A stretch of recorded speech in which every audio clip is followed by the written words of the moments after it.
မျိုးနှွေးထွေးတဲ့အတိုင်ဝန်းတစ်ခုကိုဖန်တီးဖို့အတွက်ကျွန်တော်ဒီ YouTube channel ကိုချပြီးတော့တင်လာတာအဲ့တော့ကိုနာမည်ကိုလည်းကျွန်တော် The Truth Behind ဆိုပြီးတော့ဒီရွယ်ချက်ရှိနဲ့ကိုပေးရတာကျွန်တော်တို့ရဲ့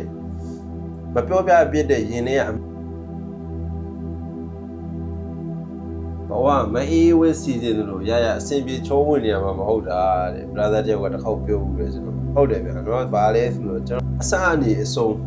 းလုံးဝပြည့်စုံပြီးတော့ rich kid ပုံစံမျိုးနဲ့မွေးဖွားလာတာမဟုတ်တဲ့လူတွေအနောက်ကနေပြီးတော့နောက်ွယ်ကနေပြီးတော့ရောမင်းဘာလို့ဆိုပြီးတော့ support လုပ်ပေးမယ်တွန်းတင်ပေးမယ်လောက်လာမရှိတဲ့အတိုင်းဝိုင်းမျိုးကလာတဲ့ brother တွေဆိုလို့ရှိရင်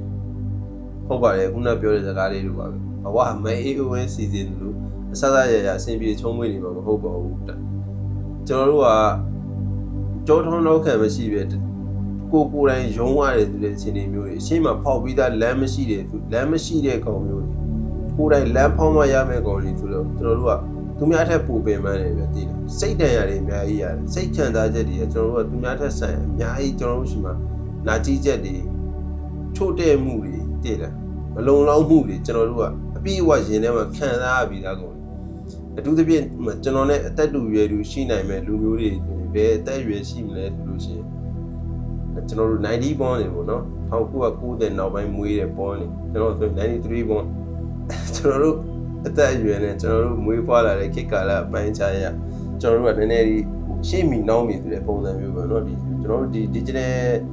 အတိုင်းဝိုင်းနဲ့ပြောလို့ရှိရင်ကျွန်တော်တို့က Nokia ခေတ်ကနေပြီးတော့လက်ရှိ Android ခေတ်တွေကျွန်တော်တို့ကခေတ်အစိုးဖြတ်တန်းခဲ့ရတာပဲသိတယ် Nokia ခေတ်မတိုင်ခင် cellular ခေတ်ကနေစပြောပေါ့နော် cellular ခေတ်ဒီ digital အပြောင်းရွေးမှာပြန်လဲကျွန်တော်တို့ကအဲ့လိုနေထောင်မိခဲ့တယ်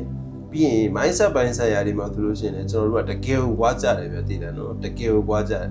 ်ဘာကွာကြလဲဆိုလို့ရှိရင်ကျွန်တော်တို့မွေးပြီးတော့2000ခုနှစ်ပေါ့ 2K မရောက်ခင်လောက်ထိ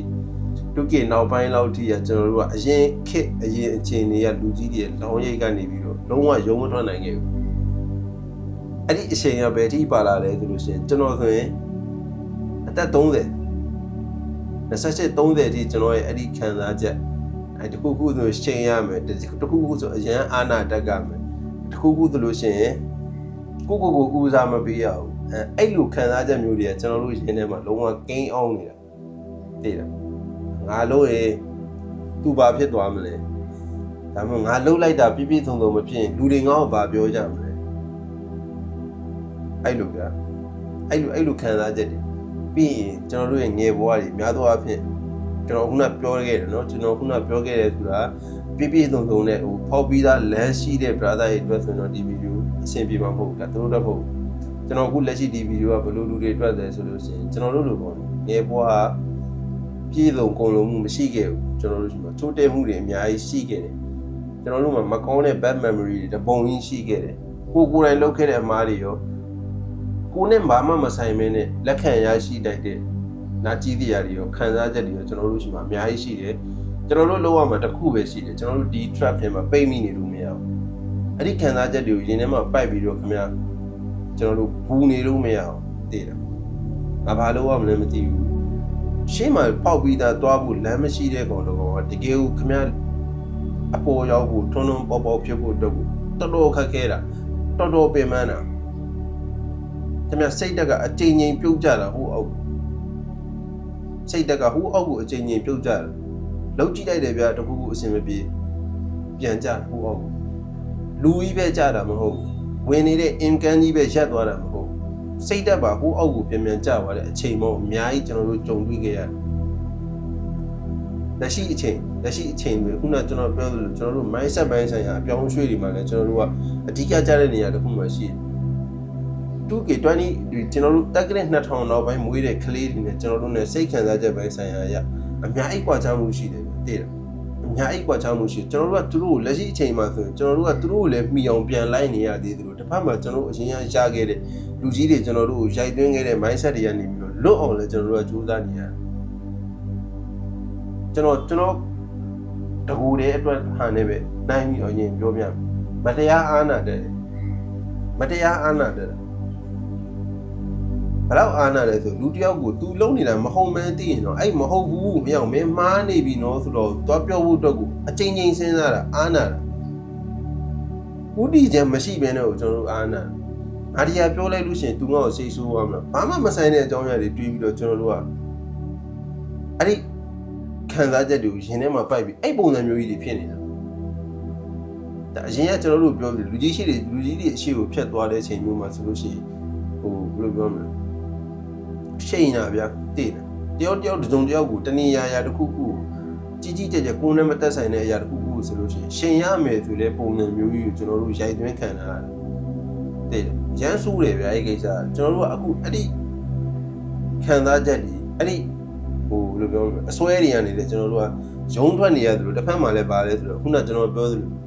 အခုမှနောက်မှတက်လာတဲ့ chart date သူတို့ရဲ့စိတ်ခံစားချက်ကိုမှီအောင်သူတို့နဲ့လည်းတူတူလိုက်ပြီးတော့ကျွန်တော်တို့လက်ပိုးတတိနေပြီးတော့ရှေ့လျှောက်ကိုဘဝကိုအောင်မြင်အောင်ကြောင်းနိုင်မှုအတွက်ကိုလည်းကျွန်တော်တို့ကအမှီလိုက်ရတယ်။ဘာဖြစ်လဲဆိုတော့တစ်ခါလေကြားလို့ရှိရင်ကျွန်တော်တို့ကအရန်ကိုစိတ်ပိုင်းဆိုင်ရာရဆိုလို့ရှိရင်အကဲဆက်တဲ့ကောင်တွေဖြစ်နေတယ်။လုံးဝတင်းကြီးမခံနိုင်တော့ဘူးချိန်နောက်ပိုင်းဆိုလို့ရှိရင်ဘာဖြစ်လဲဆိုတော့တီမမကိစ္စလေးရတာအခုဆိုရင်တင်းကြီးမခံနိုင်တော့ဘူး။ငွေကြေးရအဆင်မပြေတာဖြစ်ဖြစ်စီးပွားရေးရအဆင်မပြေတာဖြစ်ဖြစ်လုပ်ငန်းကိုင်ငန်းတစ်ခုခုကိုလုပ်နေတဲ့ဟာတစ်ခုခု project တစ်ခုခုအဆင်မပြေတာဖြစ်ဖြစ်တီးခံနိုင်ဆိုရင်အရင်အထက်ဆန်အများကြီးရောကြတာလေကျွန်တော်တို့အဲ့တော့နီးမျိုးစုံနဲ့စူးစမ်းပြီးတော့ပူစားနေရတယ်ခုမှလမ်းတစ်ဖောင်းနေတဲ့ brother တွေသိလားကျွန်တော်တို့မှဖောက်ပြီးသားခုနကျွန်တော်ပြောသလိုမိသားစုကဆွေစဉ်မျိုးဆက်ဘာလုပ်နေပါလဲဘာလုပ်ခဲ့တယ်မင်းပြီးမင်းဘာလုပ်ဖို့အတွက်ငါတို့လမ်းဖွင့်ပေးထားတယ်ဆိုတာမျိုးမရှိတဲ့ brother တွေဆိုလို့ရှိရင် TV ရဲ့ဥတီချက်ကကျွန်တော်ဗာလဲဆိုတော့အဲ့လိုလူတွေအများကြီးရှိတဲ့လူတွေကျွန်တော်တို့အချိန်ချင်းခုနကျွန်တော်ပြောသလိုတခုခုလုပ်ကြည့်တယ်စမ်းတော်ဝါလုပ်ကြည့်တယ်ကိုရှိသူမဲသူရှင်းမလိုက်တယ်ကုံသွားတယ်ပလုံဆွဲဖြစ်သွားတယ်အဲ့လိုအချိန်တွေမျိုးတွေအများကြီးကြုံရလိမ့်မယ်စိတ်တမကြပါနဲ့ brother တို့ fight ထဲမှာလုံးဝကျွန်တော်ကိုယ်တိုင်လည်းလက်ရှိအဲ့ဒီအချိန်တွေကိုဖျက်ကျော်နေရတဲ့လူတစ်ယောက်ပါအခုဒီ YouTube မှာကျွန်တော်ဗီဒီယိုဘာကြောင့်တင်ပြလာတယ်ဆိုလို့လေကျွန်တော်လူပုံကိုယ်တွေအများကြီးရှိမယ်လို့ကျွန်တော်ထင်တယ်ကျွန်တော်တို့ခံစားချက်တွေအတူတူဖလှယ်ကြမယ်ဗျာသိတာပွင့်ပွင့်လင်းလင်းကျွန်တော်ကြောင်းနဲ့ပြောစရာရှိရင်ကျွန်တော်ဒီဗီဒီယိုတွေမှာထည့်ပြီးတော့ပြောမယ်ခင်ဗျားတို့ညီထဲမှာခံစားနေရတဲ့ခံစားချက်တွေရှိရင်ကျွန်တော်ကို comment မှာမှန်းခဲ့ပြီအဲ့ဒီအဖြစ်အပျက်အဲ့ဒီခံစားချက်နဲ့ပတ်သက်ပြီးကျွန်တော်ဗီဒီယိုတွေတောက်လျှောက်ရိုက်ပေးမယ် reply ပြန်ပေးမယ်တလေးတစ်စားကိုကျွန်တော်တို့အတွက်လူတစ်ယောက်ရှိတယ်ဆိုတဲ့ပုံစံမျိုးကိုကျွန်တော်လိုချင်တာသိတယ်တခါလေကျွန်တော်တို့ရှိတယ်ဗျာမိန်းကလေးအများစုကတော့ထားလိုက်ပါတော့သူတို့အချင်းချင်းမှာသူတို့တိုင်ပင်တတ်တယ်သူတို့ချင်းချင်းရင်ဖွင့်တယ်ဆိုတာရှိတယ်ကျွန်တော်တို့ယောက်ျားလေးတွေဗျာသိတယ်ကျွန်တော်တို့ယောက်ျားလေးတွေဖြစ်တဲ့ပုံမှာတခုခုကိုအဆင်မပြေဘူးပူနေတယ်ဆိုရင်ပြီးရင်ခုနကကျွန်တော်ပြောသလိုနောက်ပိုင်း chart date တွေနဲ့ကျွန်တော်တို့နဲ့ကြားထဲမှာပွားချားတဲ့အဓိကတစ်ချက်ကနောက်ပိုင်းမွေးတဲ့ chart date တွေအခု 2K ပေါင်းနေပါဘာညာဒီကောင်လေးဆိုလို့ရှိရင်တို့ကအချင်းချင်းပေါ်တာပေါင်းသိန်းခံတာမှာကျွန်တော်တို့တက်ပို့ပြီးတော့ close ဖြစ်တယ်ရင်းနှီးတယ်ပွင့်လင်းတယ်ဗျာတို့ကသိတယ်တို့ကရင်းနှီးတယ်ပွင့်လင်းတယ်တခုခုအဆင်မပြေဟာတားရင်ငါတော့အဆင်မပြေဘူးကွာဘာညာအဲ့လိုအချိန်နေတော့ဆိုရင်တော့တို့တူပေါင်းနေတဲ့တငယ်ချင်းအများစုက close ဖြစ်တယ်ညောက်လာသွားမှချဘာမှစိတ်လေးညစ်နေနဲ့ဘာညာကျွန်တော်တို့90ဘောနေမှာအဲ့လိုမရှိဘူးကျွန်တော်တို့90ဘောနေရဘာဖြစ်လဲဆိုတော့တခုခုဖြစ်လို့ရှိရင်ကြိတ်ပြီးခံစားတာကျွန်တော်တို့ကအတန်မထွက်ဘူးမျက်နှာမှာတော့မပေါ်ဘူးတချို့ဆိုလို့ရှိရင်ကျွန်တော်ကိုယ်တိုင်လည်းထုံပြီး၎င်းမယ်ကျွန်တော်ဘာဖြစ်န